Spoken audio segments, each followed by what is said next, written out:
Assalamualaikum. This is Aakif, and today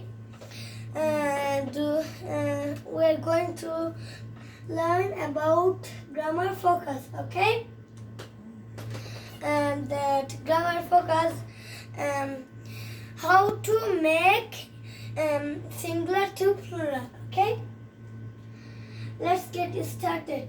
To make plural, we usually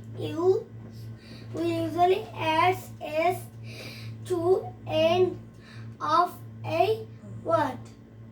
For words ending in ch, sh, x, or z, add es. For words ending in y, changing the y to I and add es. And this was for today. Bye bye.